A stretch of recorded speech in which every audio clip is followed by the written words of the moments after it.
Somewhere over France in 1917, a British aircraft was attacked and both crew members were killed instantly. But the airplane didn't fall. It kept flying for 2 hours, drifting nearly 50 miles, before landing itself in a snowy field. No pilot, no control, just flying. And strangely enough, that wasn't even the most dangerous idea to come out of Britain's Royal Aircraft Factory. Most stories have another side. This one's just a little stranger.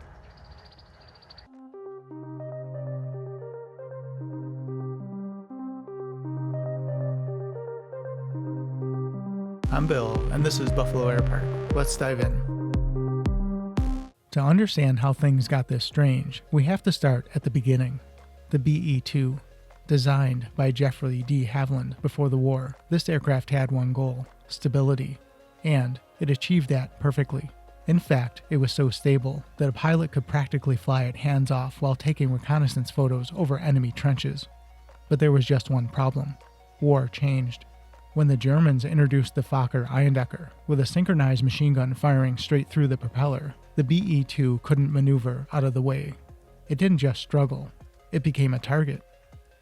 German pilots called it cold meat, the British press called it Fokker Fodder, and Ace Albert Ball didn't mince words either. He called it a bloody awful aeroplane. The losses were so severe that members of parliament claimed pilots weren't being killed, they were being murdered. That same stability that made it deadly in the daylight made it perfect at night. In 1916, Captain William Leaf Robinson used a BE-2 to shoot down a German Zeppelin over London, turning it into a flaming spectacle in the night sky.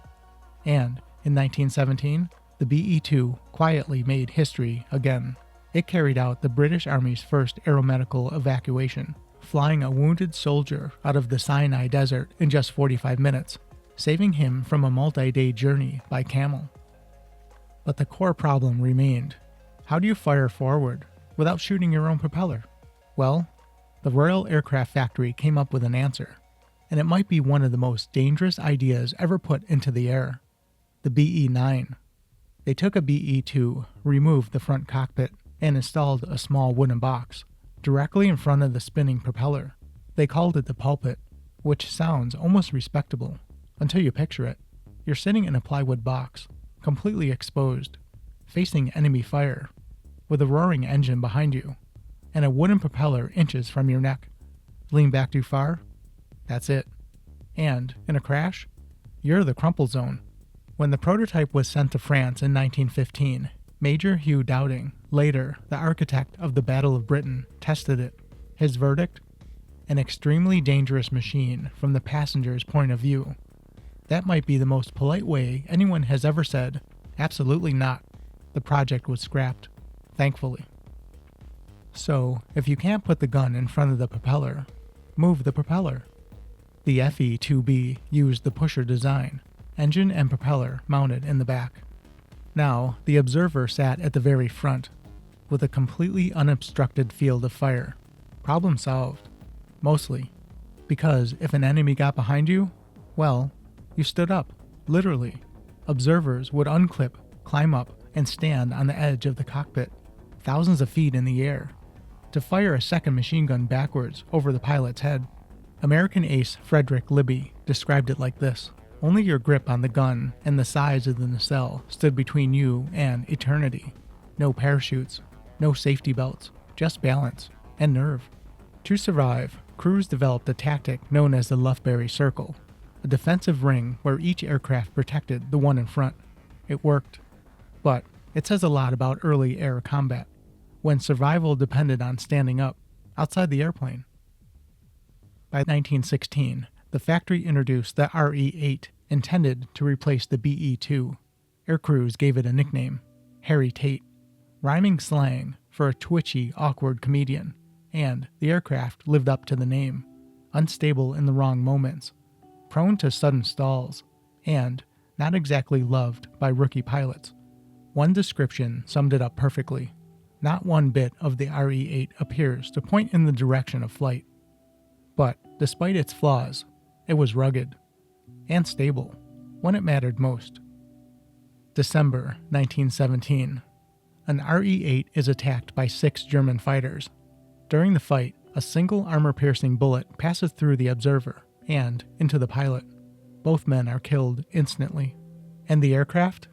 It keeps flying for 2 hours, drifting 50 miles away before descending into a near-perfect landing in a snow-covered field. A ghost plane. The RE-8 also brought innovation. During the Battle of Hamel, it was used to drop ammunition by parachute directly to the troops on the ground. Not glamorous, but incredibly effective. And then, after all the trial and a terrifying amount of error, they finally got it right. The SE-5A. If the BE-2 was a target, this was a weapon. Fast, stable, and built like a tank. How tough was it? One pilot crashed at 140 miles per hour, skidded across the ground, and simply climbed out. Another reportedly flew through a house and kept going. This was the aircraft of aces. Major Edward McManus, 61 victories, loved how it handled in a dive. James McCudden, a former mechanic, tuned his SE-5A like a machine, even bolting on a salvaged German propeller spinner to gain a few extra miles per hour. And, to just make things even more unbelievable, Manick was nearly blind in one eye. He memorized the eye chart just to get into the air. So, from Fokker Fodder to plywood pulpits, to standing on the edge of a cockpit at 10,000 feet, to ghost planes flying themselves across France, and finally, to one of the greatest fighters of the First World War. The Royal Aircraft Factory didn't just build airplanes. They stumbled, experimented, and slowly figured out what air combat really was. And that wraps up another tale from aviation's stranger side. Until next time, keep your eyes on the skies.